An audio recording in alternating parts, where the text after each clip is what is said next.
agree to. And welcome to the May 3rd regular meeting of the Garrison Union Free School District Board of Education. Our first agenda item is the Pledge of Allegiance, so if you would join me. I pledge allegiance to the flag of the United States of America and to the republic for which it stands, one nation, under God, indivisible, with liberty and justice for all.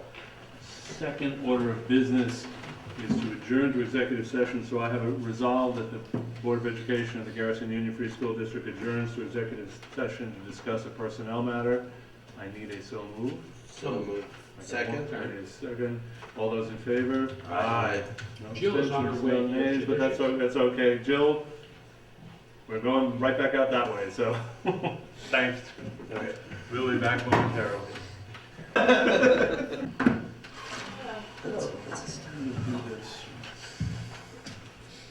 Okay. Rock and roll. Is that a second one? Do we need a motion to reconvene? All right. I resolve the Board of Education, is that Richard? Yeah. Resolve the Board of Education Garrison Union Free School District reconvenes its May 3rd regular meeting from executive session. I got a so moved. I need a second. I need all in favor? Aye. No abstentions, no nays. Thank you very much. Reconvene special resolution. Oh, special resolution. Allow me. First, Dennis, Richard, Ms. Tudor, Savannah, Mother, thank you. It took slightly longer than we wanted to, but thank you for your patience. And we have a special resolution. Whereas Carol McCullough has served with distinction as a board member of the Garrison Union Free School District from 2006 through 2012, serving as president from July 2010 through June 2012, and also since August 30, 2016. And whereas in recognition of her many years of dedicated service to the students, staff, and the community of the Garrison Union Free School District, the Board of Education wishes to express its appreciation for her tireless efforts and countless hours of devoted service to ensure that our Garrison School is a safe and nurturing learning environment for all Garrison students. Now, therefore, be it resolved that the Board of Education of the Garrison Union Free School District publicly honors and thanks Carol McCullough and wishes her the very best in all future endeavors. So moved. I have a so moved. I need a second. All those in favor? Aye. Enthusiastically unanimous. Thank you, Carol, for being here. No, that's not a problem at all. I wish I could have done it longer. I'm sure each of us in our way will express our appreciation and board member comments, but allow me to just say, the formal language of the resolution only begins to express our gratitude to you, so thank you again. And with that, we have Ms. Hutter, who's going to conduct the presentation for the public hearing on our proposed budget for 2017-18 school year.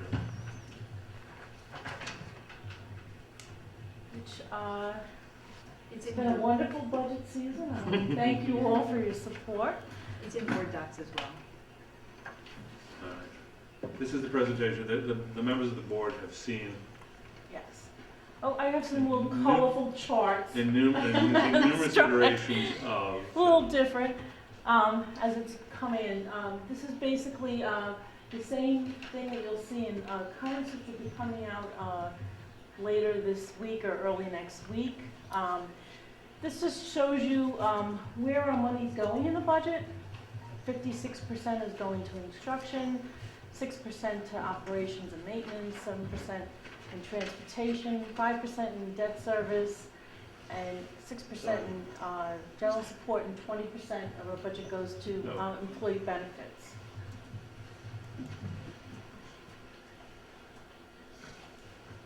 Okay.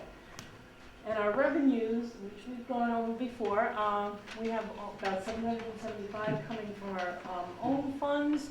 Outside funds, mostly from state aid, is $881,600 $8,767, and our tax levy is proposed to be $8,878,348 for a total revenue of $10,575,839. And you can see from this chart that most of our money comes from the Garrison taxpayers, and 8% from aid, 7% from fund balance and reserves, and 1% or actually less for interest and miscellaneous revenues. Okay, and I just want to bring up again, we are having another proposition this year on the vote, and that is to take an expiring capital reserve fund and put it out to the voters to see if we can establish a new capital reserve fund. This would not be any additional taxes. It's really basically to have extend the life for another 10 years of capital reserve so we can work on projects in the future here at the school. And we've gone over these tax rates before, but I just want to say that what we're estimating for the upcoming year would be for Phillipstown $20.50 per thousand and $9.53 per thousand for Putt Valley.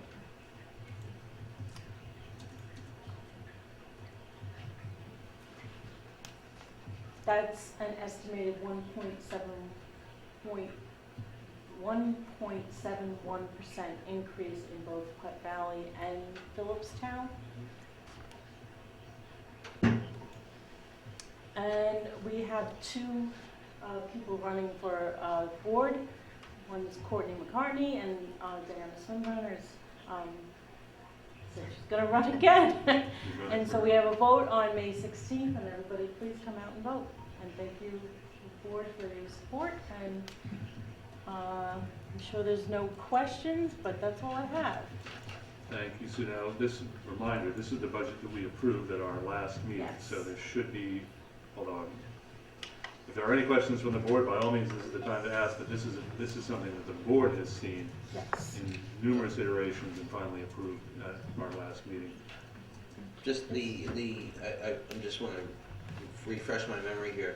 Administrative salaries and all that falls under general support, or? Yes. Yeah. Okay. Yes. Okay. If there are no other questions or comments, thank you so much, Sue, for that. We have next superintendent's remarks and principal's remarks thereafter. Are you saying be brief? I'm asking if you would. I have a few items. Good evening, Garrison. Nice to see you. Welcome. I just have a few shout outs. One is to a bravo to Chris Caliendo and the 7th grade troops for making history come alive by transforming our forest into the Revolutionary War encampment, allowing students to experience a piece of history that establishes the freedom we Americans experience every day. Students wore uniforms, pitched tents, ate hearty rib-sticking food, thank you Mary Fobiano, participated in drills that focused on the importance of working as a team, and so much more. I wanted to thank Chris for taking the time and planning and continuing this good work. Mary Fobiano, I believe, is the trailblazer on this. She continues to support him, but he's enhancing it even more. And I think these are the types of experiences that kids are going to remember for a very long time. They're going to look back and have learned something and also had fun. So I think these kinds of opportunities are just life-changing. I also want to send out a round of applause to Ian Berger and our 8th grade graders who performed Seussification of Romeo and Juliet at the Will Fest. And the Will Fest is organized by the Hudson Valley Shakespeare Festival, and it was at the gazebo in Cold Spring. So there were other folks who were doing pieces of Romeo and Juliet, and we participated in that. And they did a great job. They looked fabulous, and we are having a performance this Thursday at 7:30. So if you want to join us for the fun, come join us. We also had Metro North contact us recently, and they're doing workshops, community outreach and workshops for students. It's called Tracks, Together Railroads and Communities Keeping Safe, and is in partnership with the MTA Police Department. So our K2 staff members requested the presenters to come, and they had a great experience. They talked about railroad signs, railroad crossings, stop, look, listen. So it's important that we live near a railroad and that kids are educated about the community that they live in, which includes railroads. Somebody has recently reached out to me about the Hudson River and safety and boating, and so this is the community that we live in, so we want to make sure that they enjoy their community, but they're also aware and know how to keep safe. So it's a very nice partnership with Metro North and the teachers. I wanted to tell you that I participated in Narcan training the other day, and it was sponsored by Communities That Cares, and it was provided by Rob Casanto from St. Christopher's Inn. Received the training, we received our kit. It was very informative, it was empowering. I feel that everybody in the room feels that we can actually save lives if we're ever put in that position. Hopefully never, but if it does, we do have the tools and the skills to do so. It was also very community building.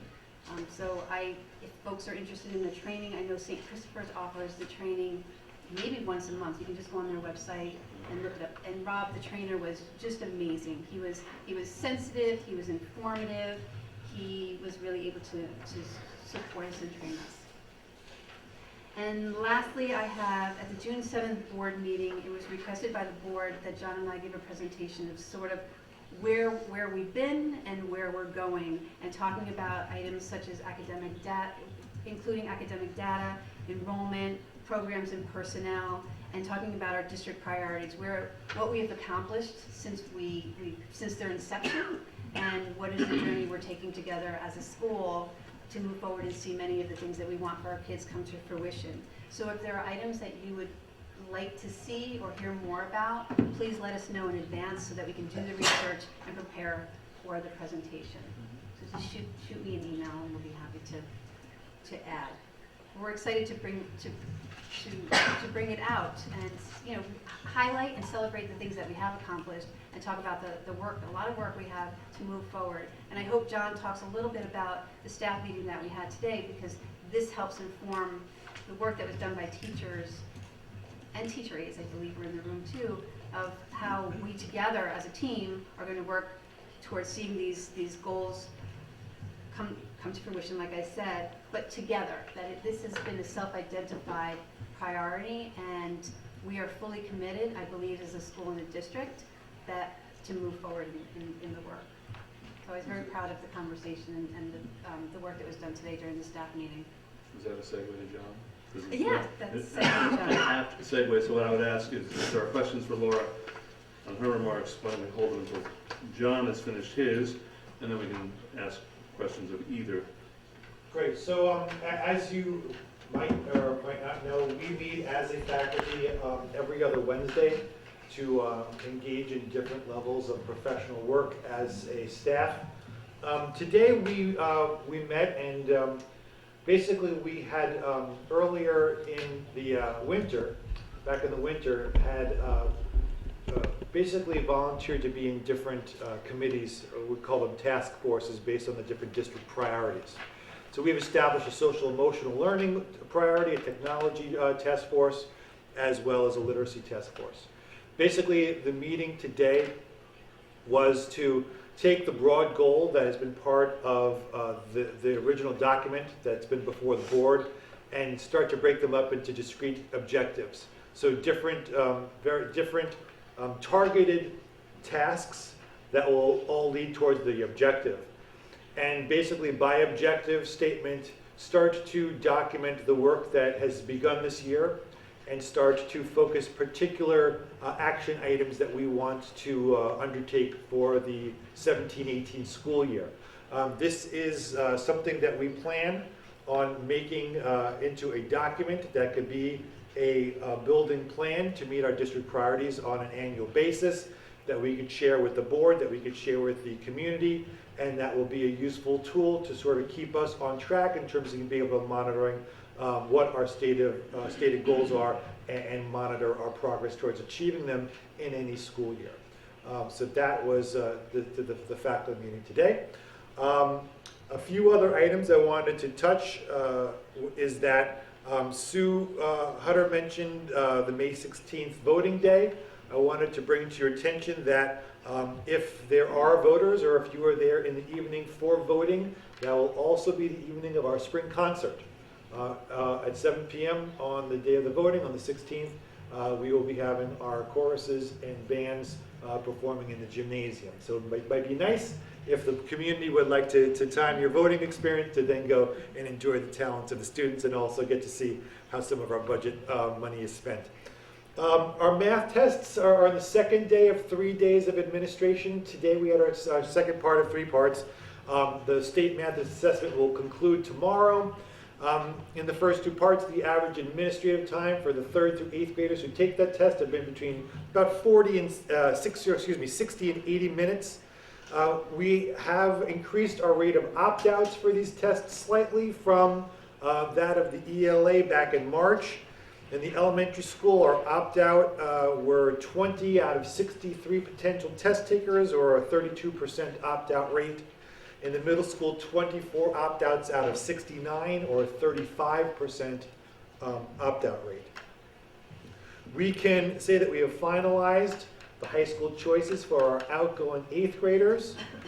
This year we will have, out of 23 8th graders, 12 of them attending Haldane High School, 6 of them attending O'Neill, and 5 of them going to private schools, namely Holy Child, Milton, Hackley, and Tudor Masters. Lastly, I wanted to update the board that a lot of districts in this region were going through some pangs of worry because of a memo regarding number of school days needed in a school calendar. There were some clarifications that came out in a May memo. Basically, there was a line that pre-existed in the state regulations, and I'll actually read the line that always existed as part of our needs when making a calendar. The line said that days containing no superintendent conference day hours on which elementary students receive less than 5 hours of instruction, excluding lunch or recess, may not be included in the 180 days of the calendar.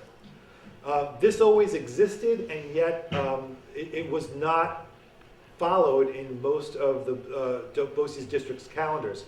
What happened was that there was a district in Westchester where the community began actually looking at this stipulation and auditing the days on the calendar and reporting to the state that they were not in compliance. So the memo in May basically included some clarifications as to what that statement means within the memo. And it basically means that any half days for any reason outside of a superintendent's conference day cannot be included towards the mandated 180 days. They go on to say that if it is a regent's exam day where you're not in a full day of session, it does not count. If you have a half day before the day before Thanksgiving, it doesn't count. If you have days where kindergartners are only enrolled in a half day, it does not count towards the 180 days. So these, the specificity of this memo caused a lot of school districts to look at their calendar, most of which were already board approved, and realized that their calendars were not in compliance. This led Jim Ryan, our superintendent of Putnam Northern Westchester BOCES, to actually attend a meeting in Albany with Commissioner Elia, where they were basically expressing dissatisfaction at the timing of this and asking for what indeed it meant for the short term in terms of the 15-16 school year, the 16-17 school year, as well as the board approved upcoming 17-18 school year. We were basically advised that we do not have to worry about the current school year with which we're already in, and it is up in the air whether we would have to go back and revise the already board-approved calendar for next year that was approved at the March meeting.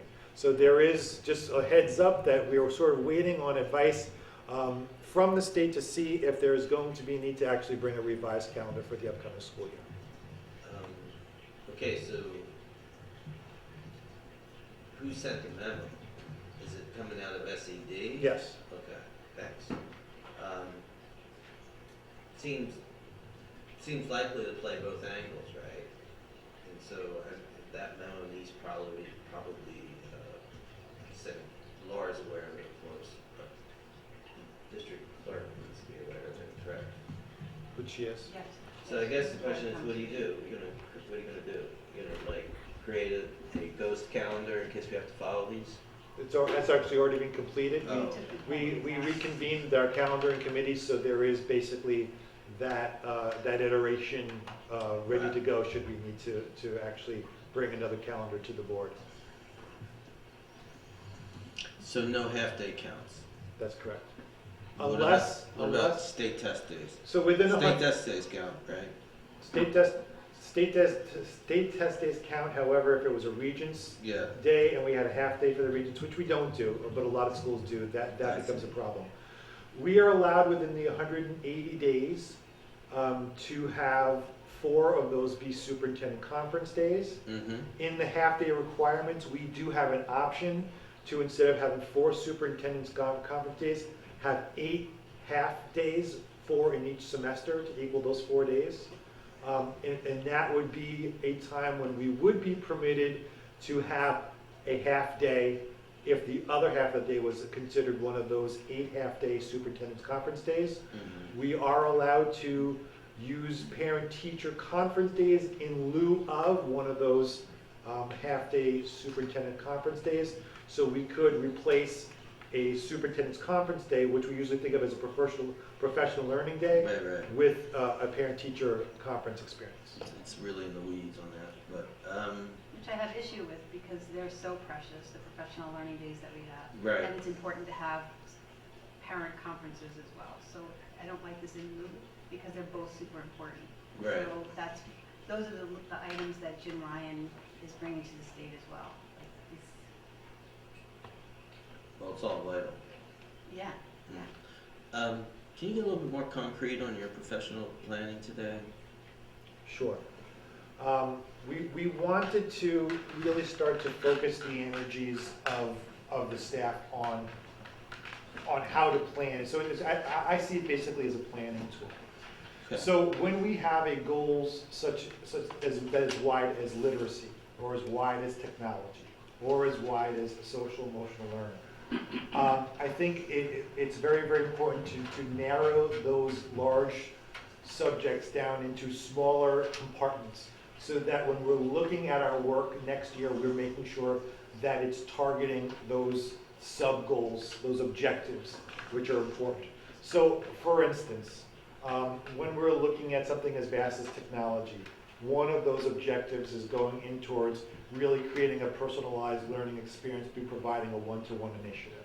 So that becomes an objective where we could look at our previous work and everything that we have done to start that initiative on a 6 to 8 level.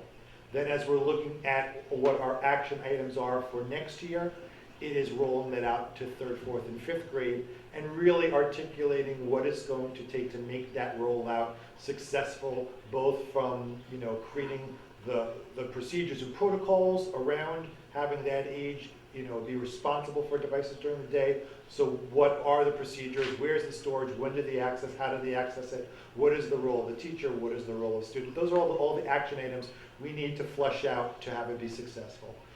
In the area of literacy right now, the big objective is to roll out reading, a scaffolded reading curriculum K through 8.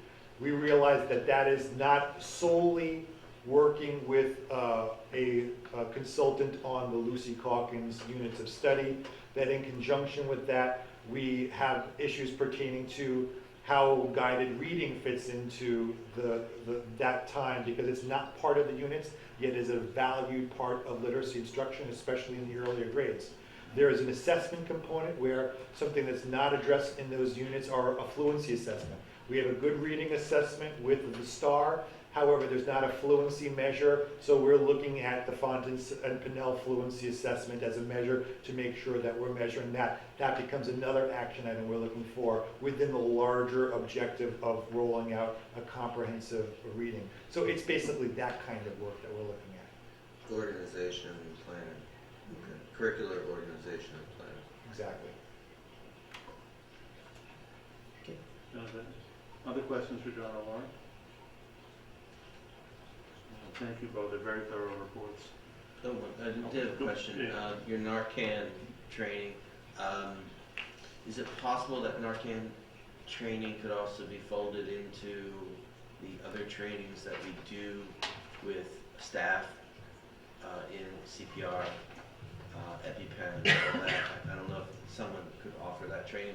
I don't know if that's of interest to the staff, but it might be. Mhm. Yeah. I don't know. And the Desmond Fish Library, they were there too, so they're going to be part of it as well as CPR. There were a lot of ideas that were generated too of how we can further empower. Don't we do an train folks. annual kind of emergency training thing?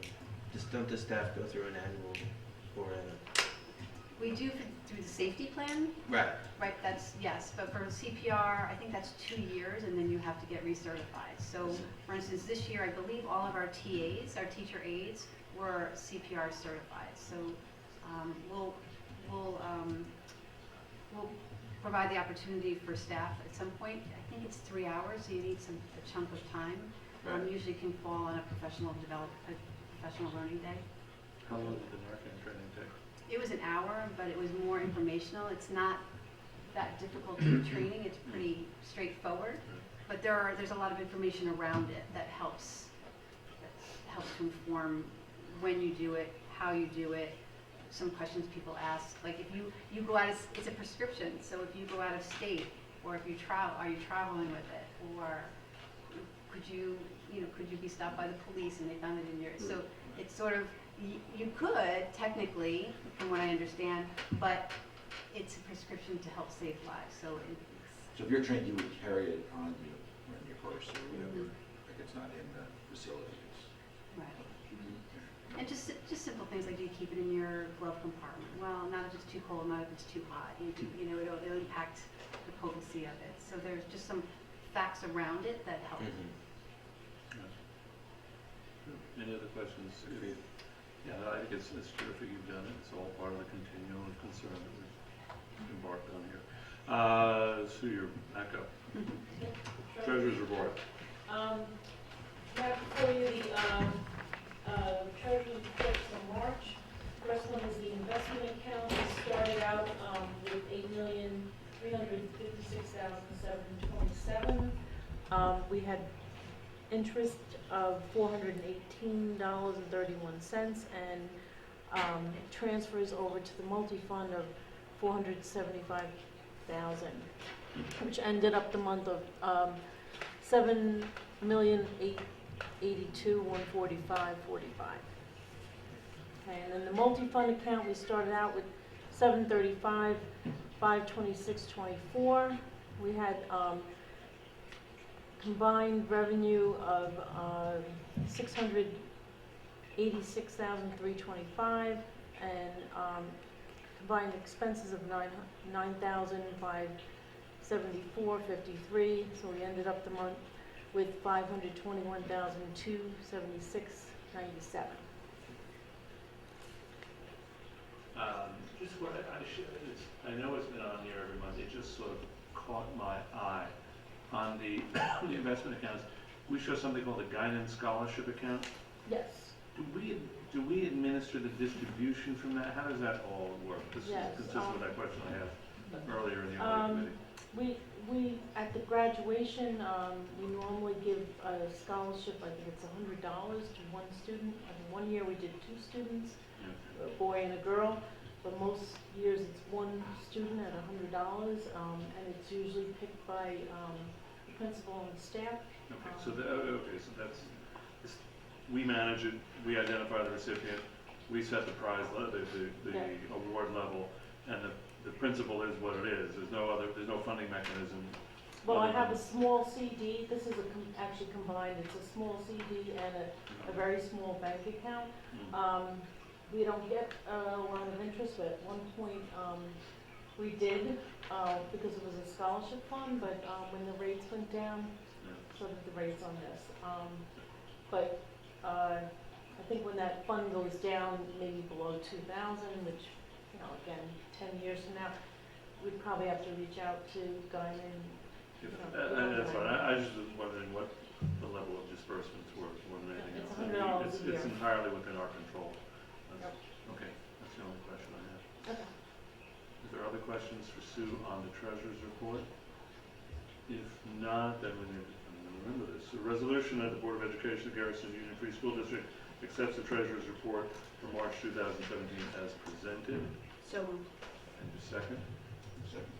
All those in favor? Aye. Abstentions, no nays. Thank you very much. Sue, you're still on. Yep. Budget status, revenue status, and warrant reports. And again, these are all business as usual for the most part, unless anybody has any questions. I would move, the warrant report or, You all have a chance to look at it. If anybody has any questions on, now's the time to ask. If not, A Oh, sorry. fun question, or a general budgetary question. sure. How much do we designate, I know there's a fund to deal with repairs, correct? That, how do we handle when we have a repair in the facilities? Yeah, we do have, not a fund, but we do have budgetary lines Budgetary. for repairs. What do we set aside for that? Well, there's a couple of different lines. I would say, off the top of my head, it's about 50,000 a year that we have for repairs. Maybe a little bit more if you include different maintenance things. And we can move lines, we can move something into that line if we have any significant repairs. We do that all the time with budget transfers, Of course. which is the next thing on the agenda with budget Yeah, transfers. yeah. Yeah, it depends every year. I mean, we spend What do we usually probably spend on a repair? between 75 and 100,000, and that's a combination of repairs and maintenance. I mean, so there's repair lines that I'd say be about 50, 60,000, but then you also have maintenance on things, and Right. you know, they are a little bit different, but that's what we spend every year. I mean, we usually do summer work, and combination of, you know, just, Replacement things. I mean, just for instance, if, you know, Dick was talking about, you know, maybe fixing the rock wall out there, that would be included in there, Okay. so.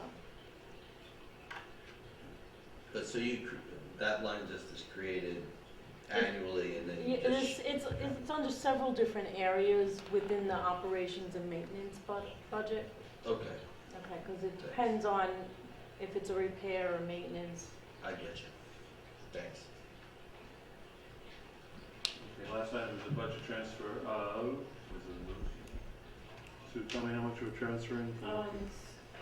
My glasses on 26,000. 26, I'm sorry. And it's all, just, minor changes. The largest one there is a refund of tax property, and that occurred after the fact, when taxes were already handed off to the county. So the county actually, normally the board approves the refund of a tax. Right. This happened after taxes already were handed over to the county. So when the county made us whole, they basically deducted money. The 8,000 out. So I wanted to make sure we covered that. So let's say we had an $8,000 scar. It was about 7,000, yeah. It was a large one. After the That is fact. a big one. Okay. This requires a resolution. So resolve the Board of Education of Garrison Union Free School District approves budget transfer number 7 in the amount of $26,000 and no cents. I need so moved. So moved. I got 3. Good. I need a second. So I Second. need 1. All those in favor? Aye. Abstentions, no nays. Consent agenda has mercifully few items on it tonight, so I'll go through them briefly. Resolve the Board of Education of Garrison Union Free School District approves the consent agenda items B through G as presented. Item B is accepting the minutes of the April 18th, 2017 board meeting. Those are in your package. Also accept the CSE recommendations. Next, accept the resignation for the purpose of retirement, with regret, I stress, of Richard Timmons from the position of Supervisor of Buildings, Grounds, and Transportation, effective at the close of business August 31, 2017.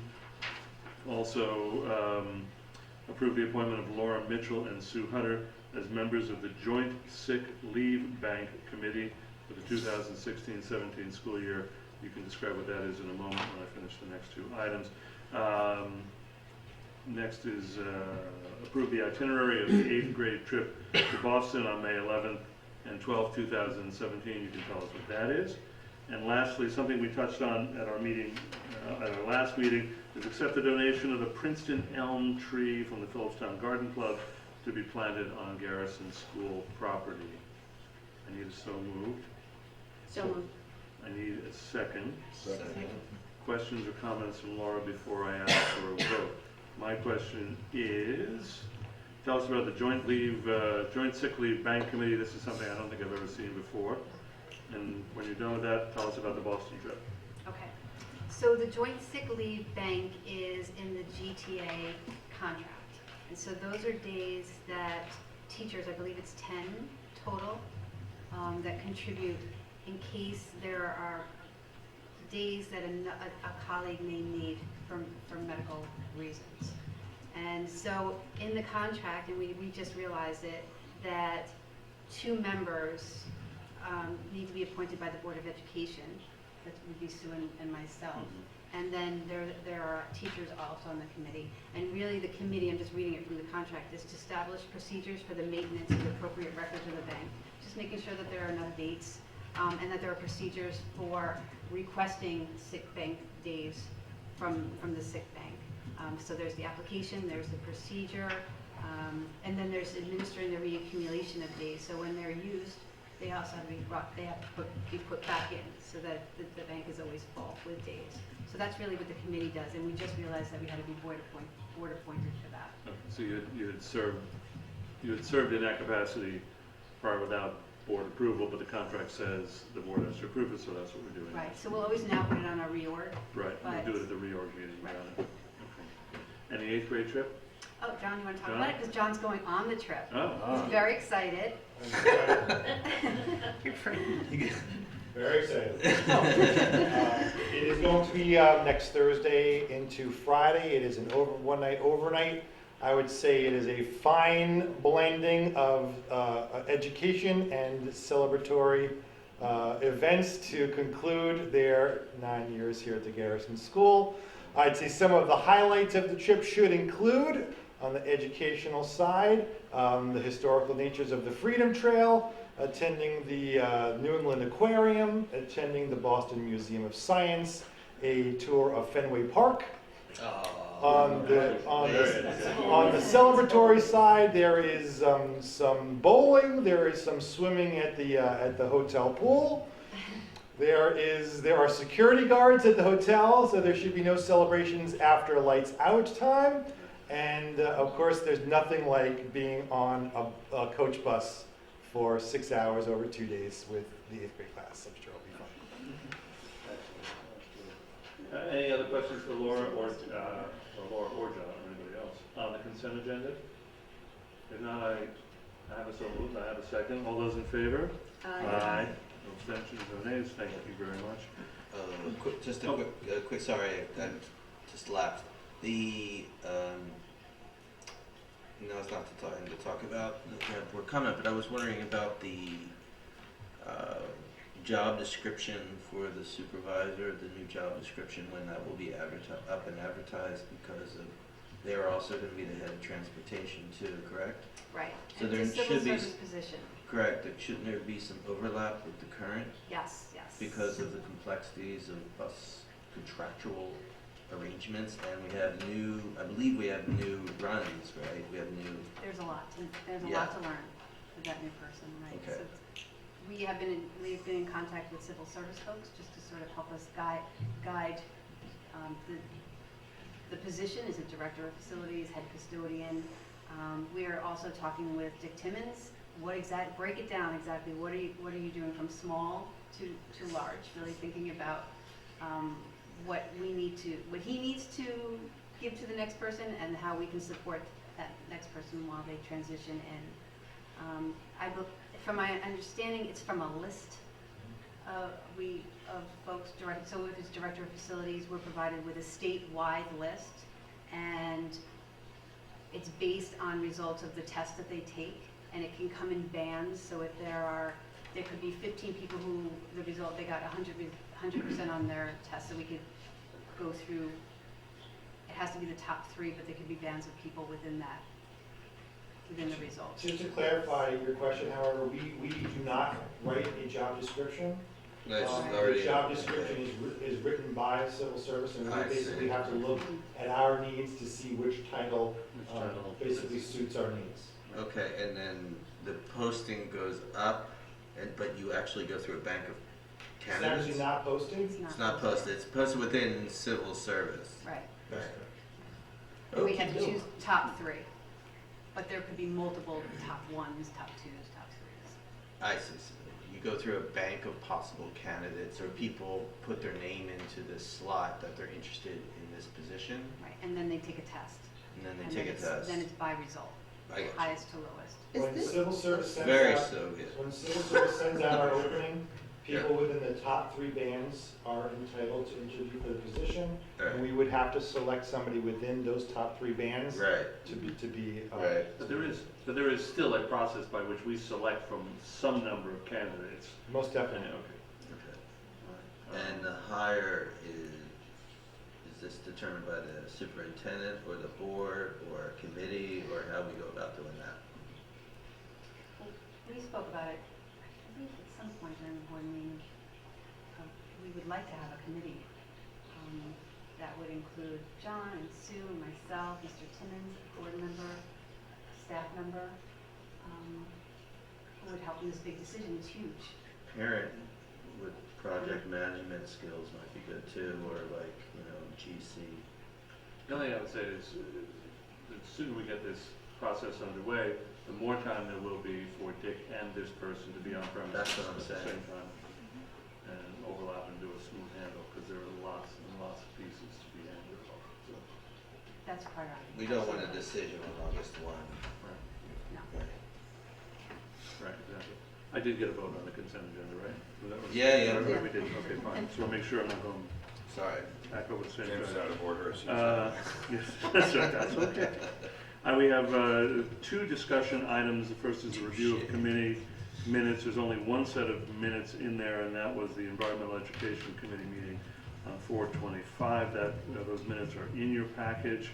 Our typical practice is, unless if there's something noteworthy, to call to the board's attention from a member who was at the meeting, this is the opportunity to do it. If not, the minutes are obviously what they are, self-explanatory. And the other is a capital project. So on the Environmental Education Committee, if there's nothing there,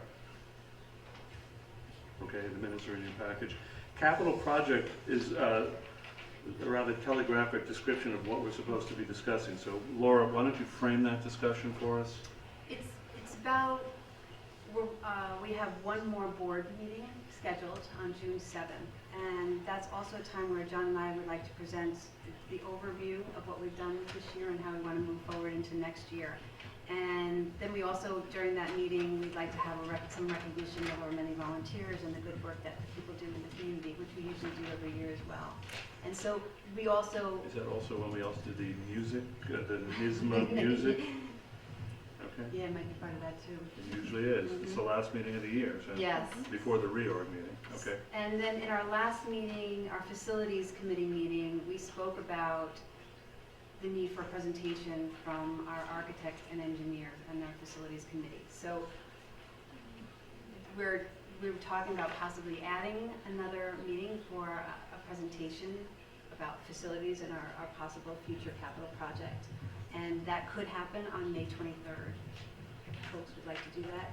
Or we can push it into an August meeting or an early September meeting as well.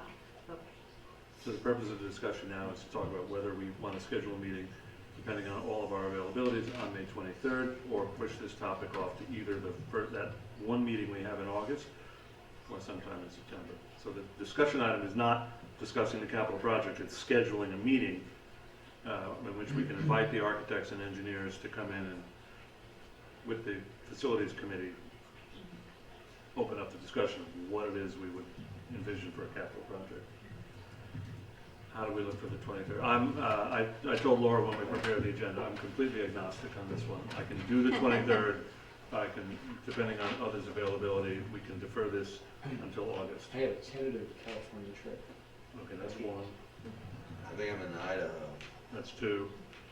I'm available at this point. That's subject to, You know, my. that is Travel subject, schedule. always subject to change. Sounds challenging for the 23rd. Does sound challenging. That may sum the discussion at this point. If we're gonna be short of Is four. Courtney gonna be on the board by that time? What's the date of the vote? Well, no. No, yes. she usually doesn't come on till, usually through June 30th. No. No? No, She just- no, well, because you're not. she, Diana is running, let me sit Right, down. so I don't you can see remember. me. Sorry, Diana is running running for her current seat to be reelected. Right. Courtney is running to fill the expired term of Jim I don't Cannon. remember when it expires. Does it expire in the vote, or is it the meeting after? It expires on the vote. Okay. Perfect. So she would be, yeah, the vote is on the 16th, the meeting is on the 23rd. She would be, if she were sworn, Mhm. the swearing is supposed to take place at her availability, subject to her availability. She could technically be sworn the night of the election, although that, as a practical matter, really Right, doesn't work. usually, yeah. Right. Beth can swear her. You don't need a meeting in order for her to be sworn. So, it's at least theoretically possible that she could sit for that meeting. It would be the very first meeting, her very first meeting. It would be a week after the election. And it would be likely short a meaningful number of, we might have a quorum. I'll make that different. We would have a quorum, but we might have a bare quorum. And I'm not sure it's fair to her to make our very first meeting a bare quorum on a subject she's got zero background on. So, Yeah, and this is really to get everybody on the same page. right, Yeah. and that's, If there are folks we've missing, got- then, right. How Okay. much time is left in Jim's term? it expires on election day. Well, no, no. See, that's why I It- was, it- because I don't remember. No, Jim's term would have expired on June 30th, Right. all right? So, but you're sitting to fill the unexpired portion of his term, and as I understand it, now I'm seeing where the potential contradiction is, but the counsel we have on this is that when you are appointed in the middle of someone's term, Right. Right. the successor assumes the seat upon Upon the election. election. Because you're not, That, you're that's not fine. legit democratically. That's, Right, it just, That's it why. determines if I'm coming to the next meeting or not. which is This fine is with why me. you've been Really, so that's called. exactly- no, this is Seconded and Where your resolved. flowers come in. Flowers are not coming in again. No, That's Yeah, you're not getting no more flowers. That's okay. um, Is he leaving? No, I think he's just, Getting us Fueling cooking. up. he's, yeah. It's feeling a little faded. Oh, Wednesday. This is highly irregular. Is there anything more to discuss, or should we push this off to either August or September, depending on the agenda? Probably September, actually. September is fine with me. Well, we have a meeting in July and we'll have to have a meeting in August. Well, Right. the July meeting is a reorganization meeting. Correct. That is And that's devoted long enough. exclusively to Yes. that business. Right. The August meeting is a possibility, although again, we face the. It's chancing it. Right, the August meeting is is always a quorum challenged event, so. It might be good to receive for facilities committee to produce some sort of memo or letter updating, In anticipation of that meeting? yeah, updating the board about the status of those discussions. We've had the minutes, but we might kind of more narrative description about where we are with their relationship with, and so that people can feel like. No, I think that's a very good idea, because it's an important topic. It's the first time it's going to be publicly discussed. I want to have a pretty good sense of what the architects/engineers are going to present, what we're asking them to present, how they're going to frame the presentation. All of that becomes subject to some very thorough preparation. And And they're I ready to think- come in, so we can have another facilities committee and actually plan that. Yeah, I think a Just frame it the out. facilities committee feels like it's now time for the board to Sure. share things. So, And basically. hopefully by then you'll have the new superintendent of grounds. yes. On board. And I think that would be, And that, that's probably the most you know, pressing of issues, is to Very. make sure that we're not making that we're making decisions that this person has to respond to. It'd be great to have a sense, we'd also have a great sense of, it's a great place for a new superintendent, or a new superintendent of grounds to come in, a major capital plan. Into the fire. Yeah. What do you think about that? Well, actually, it does bear on the selection criteria, doesn't it? If you're looking, depending on who your candidate is, you Right. might want to favor somebody who's got relevant experience with that kind of undertaking. Right. All right. Another thing about a September meeting is that we would get more community involvement. in Yeah. the Yeah, meeting. you do anything in And we August want- or, We yes, want right. that because we want to inform people about this project and why we're doing it. Or not doing it, or An excellent the point. status of our The, thinking. our last action, or our action item, is to vote on the Westchester Putnam Good. School Boards Association slate of officers and directors, and to ratify their budget. Budget and the slate of officers are in your package. We simply have to decide to cast an up or down, yes or no vote. My recollection is that their slate of officers and directors is not unlike our own. It's not unlike our own in that there are 3 open spaces and 3 candidates, so it's not like the choice. It's too Really has to take it over. Exactly. Exactly. People just fighting over themselves to volunteer for this kind of undertaking, I know. So, I could read the resolutions. Resolved that the Board of Education, the Garrison Union Free School District, casts a how is this resolution written? Because we have to decide how we're going to, A yes or no vote. cast a yes or no vote for the, well, I'm going to, then I will read the resolution as if we cast a yes vote. Would that be sufficient? And then once we, Whatever the board decides, either yes or no. then let's discuss this. There are 3 candidates and 3 slots, and the budget is approved, the budget will be approved on the basis of a majority of the participating school districts. So we could choose not to vote for, no, we can't. You either vote, this is a unitary resolution. You can't bifurcate this, correct? You vote for the candidates and the budget. Actually, you can vote separately. My error. You could vote yes or no for the slate. You may vote yes or no for the budget, to ratify the budget. Are there abstentions possible? The board can't abstain, I don't think. Well, I guess you could. You as an individual can, but I mean, All right. I guess, In a sense, let me just say, whatever we decide to do, if we decide to vote no, we are making what amounts to a symbolic vote. We have discussed the due diligence that they've provided us, the background materials and so forth. There's been an ample opportunity to review it. Unless anybody, I would suggest that unless anybody has a substantive reason why we want to vote no, then we simply vote yes on this. Dennis, Like that. I have no substantive Nor do I. reason. I'll only note that reviewing the materials, they said they note budgetary pressures and their budget is flat. So there you go. Good for them. So then the resolution is resolved, the Board of Education of Garrison Union Free School District casts a yes vote for the Westchester Putnam School Board's slate of officers/directors and ratification of the budget for the 2017-18 school year. so moved. So moved. Second. All those in favor? Aye. The association. Department of Facility. Would someone get word to the association now? They're probably sitting in a smoke-filled room. Probably celebrating it. There's probably sitting in a smoke-filled room somewhere waiting for the upstate results to come in. Our next agenda item is public comment. Do any members of the public have anything to say? Comment. Savannah, come on. Thank you for coming, as always. Board member comment. I may exercise board member prerogative, president's prerogative on this one. If I can find where my list is.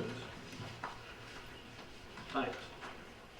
One of the things I enjoy doing most as president of this board every year at this time is to report the results of a anecdotal, not statistically projectable, but nonetheless encouraging survey of where our current high school graduates plan to attend college this September. That's the Garrison class of 2013, now high school graduates for 2017. There were 22 of them, and as in every year past when I have done this list, I note how impressive it is, and I'll finish after I summarize where the students are going. We have, among those 22, one student admitted to Duke, one to Middlebury, one to Tulane, one who's admitted and or waitlisted at Dartmouth and or Cornell, he's still in between, one to Skidmore, two to Binghamton, one to SUNY Stony Brook, one to Geneseo, one to Mercyhurst in Pennsylvania, one to Ithaca, one to Wagner College, one to the University of Vermont, one to Boston University, and one to Brigham Young University. Now you'll note that's not 22, and as I said, this is not a comprehensive survey, but it is, as I said, directionally very encouraging. And almost as a coda to this report each year as I give it, I note that credit first and foremost for this extraordinary level of achievement goes to the students, and congratulations to them. Also to their parents for providing the support and setting them on the road to this level of achievement, to their high school teachers and administrators at O'Neill and at Haldane and those who are going to private high school as well. But somewhere along the line of recognition, we need to appreciate the work of the teachers and the administrators here at the Garrison School who set them, as their parents did, on the road to this kind of performance. It's a truly impressive list. They're terrific kids and genuinely impressive accomplishments. So that's my board member comment. So, and I have something I'll come back to with a follow-up question momentarily, unless anybody has anything else. Just a thank you to Dick. Oh, of course, yes. Yep. And this is for appreciation. So appreciation, as I said, to the faculty and administrators here, to Carol, to Dick. Yeah, absolutely, most important. I just have one comment, and that's, I think it'd be remiss not to recognize the birthdays of Jill Corson Lake and David Gelber. Each have made another step toward the future. We're right behind you. So happy birthday. Today. Well, thank you both then. So, The only use of Birthday. Facebook in the, is to tell me when I missed a birthday. so then, Pretty soon they'll stop carding you at food temp, Dave.